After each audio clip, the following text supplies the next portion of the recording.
Regai titende Mwari panguva dzino nemukana Mwari wavatipa. We thank God. Notenda kuti muri kufara kwese kwamuri. Mwari vachitibatsira. Nhasi tichada kubata imwe nyaya. Ndakaona mavideo anga achicirculate pasocial media. Vaparidzi vane vachita advocate for polygamy. Kana kuti aiwa polygamy. In fact, I heard a preacher of the gospel, vanonzi Apostle Chiwenga, vachitaura nyaya yekuti iyo Jesus is a product of polygamy. And vakanga vachitima polygamy haina problem, haisi wrong. Uye munhu anogona kungoroora vakadzi chero vaanoda. So as a concerned preacher, hatigoni kuzonyarara kana nyaya dzakadaro dzichinge dzataurwa. Tinofanira kunge tichizokwanisawo kupa maonero atinozoita kana kuti mastadro atakaita the word of God, kuti shoko raMwari rinoti chii kana kuti the truth about the matter. Because ndingangotaura kuti zvaitaurwa ipapo hapana chokwadi chaMwari ipapo. Kuparidza ma-emotions nekudeceive the world asi uchishandisa Bible. So unogona kutoshandisa Bible iro riri kuita zvakawanda. Pane vakatorishandisa vakatowana zvavaida kuwana. Vangoshandisa the Bible vachimiskota ma-scriptures. But dai Mwari vatibatsira titaure nyaya iyoyi ye-polygamy. Kuti yakanga iri here the will of God. Is it the will of God? Kuti what is the position? Isusu samaKristu kana ma-Christians, position yavo ndeipi concerning marriage? Bible rinoti chii? Saka tikada kudzokera panyaya yemarriage, kuti tinzwise marriage zviri nani, tinodzokera payakatanga. Yakatangwa naMwari pachavo. Variwo the marriage officer. God was the marriage officer. Vakabatanidza vanhu vekutanga. Ende hanzi vakakonzeresa kuti Adam arare. Vakatora ribhi kana mbabvu yaAdam vakagadzira mukadzi from that. Adam haana kugadzirirwa vakadzi vaviri. Adam haana kugadzirirwa vakadzi vatatu kana 5 kana 10. Adam akagadzirirwa mukadzi umwe chete. Saka my first question ndeyekuti if polygamy was good, why did God create one wife for Adam? Sei Mwari vakazviita izvozvo? Sei vasina kumukreatera many wives pakutanga? Because pakutanga ndo panotiratidza the standard, panotangira zvinhu zvese, ndo patinofanira kudzokera. Even iwewe usiri kunzwisa kuti zvinofanira kufamba sei, tarira pazvakatangira kana tarira pawakatangira pakunamata. Uri kuti iwewe maybe you are now in another position or you are now backslidden one mamwe standards, but it's okay pa standards avaimbokoshesa yaya uchitanga kunamata. Uchaona ndo patinenge tine the original thing. Zvimwe zvese zvinozouya pakati apa angowawo madrama anenge achingoitikawo. Dai Mwari vatibatsira. So marriage tisati tomboenda pakutaura kwayo inomirira chi?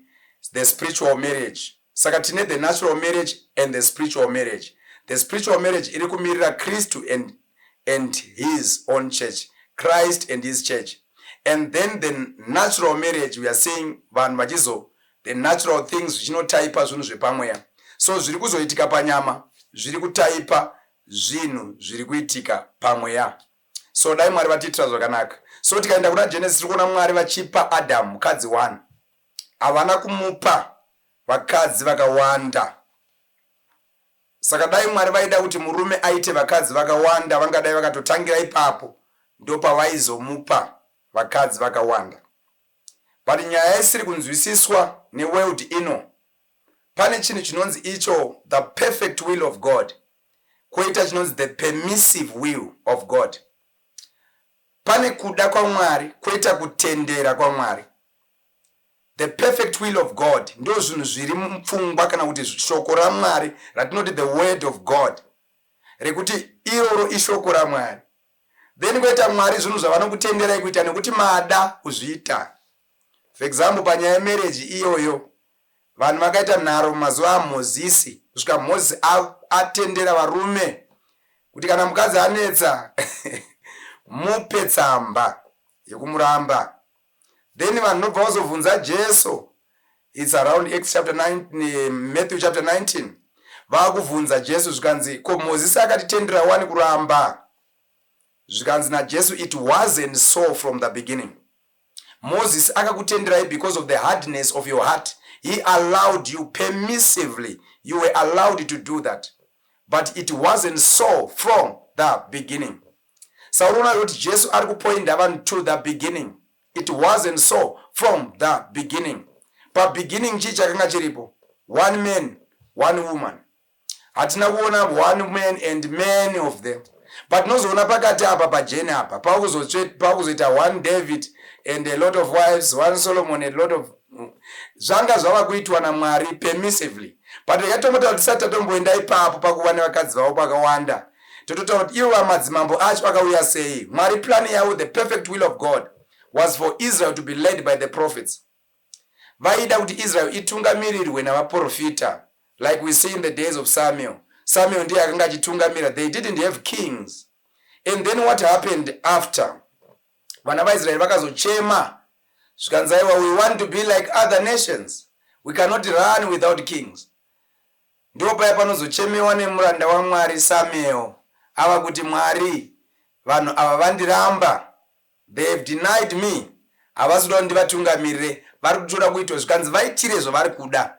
NdiMwari vava kuallowa kuti vaite zviri kuda vanhu. That is the permissive will.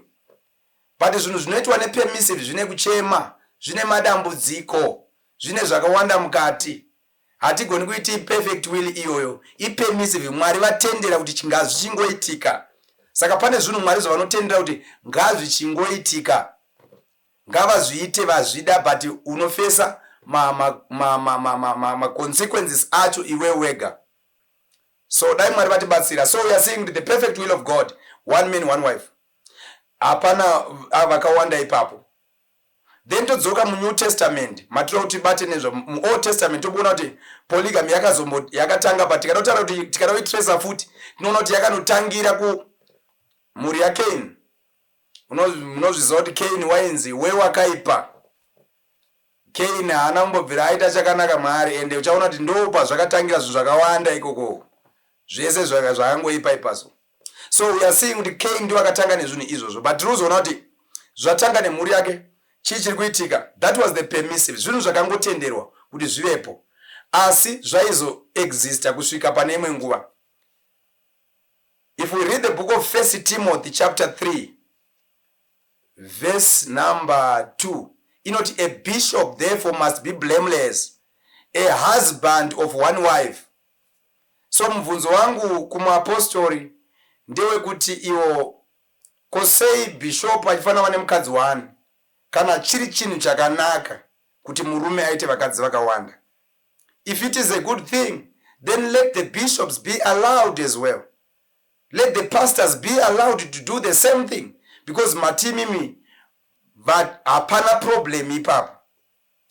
But let me tell you, hapana muNew Testament zvakamboindoswa kuti zvidaro. Yes, vanhu vanogona kunge vane masituation akasiyana siyana.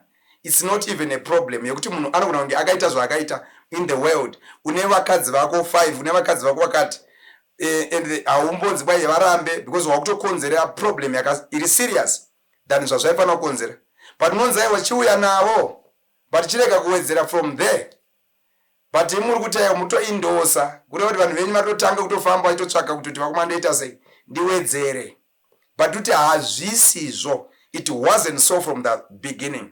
Haasi magwaro iwayo, hapana scripture ipapo. So ukavereka 1 Timothy chapter 3 verse number 2, a bishop must be blameless, a husband of one, not 10, not 3, a husband of one wife.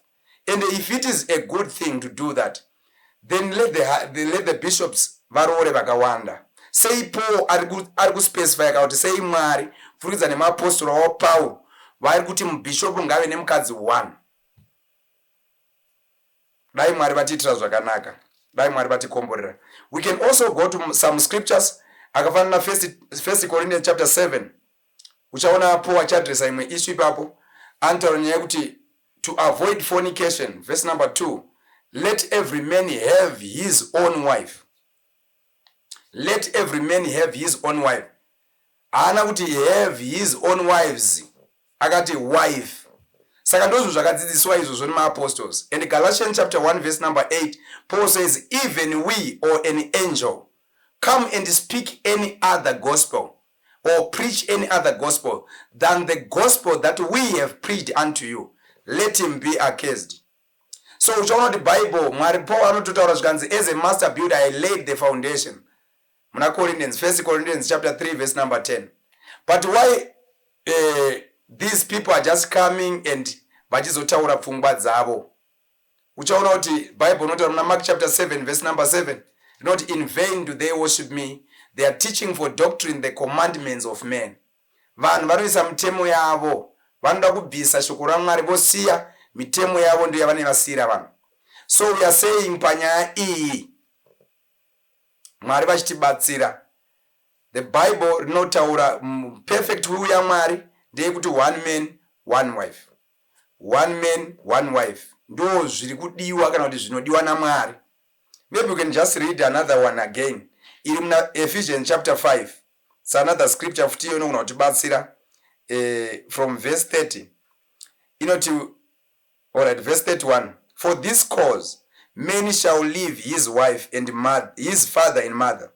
Many shall leave his father and mother, and shall be joined unto his wife, and they two shall be one flesh.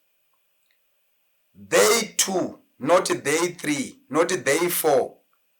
They two shall be one flesh. In scripture, quote from the book of Genesis. This is the mystery, but I speak concerning Christ and the church. Right. So, nevertheless, let every one of you in particular so love his wife, not wives, even as himself. And the wife, not wives, see that she reverence her husband, not husbands. So, I think that issue ndo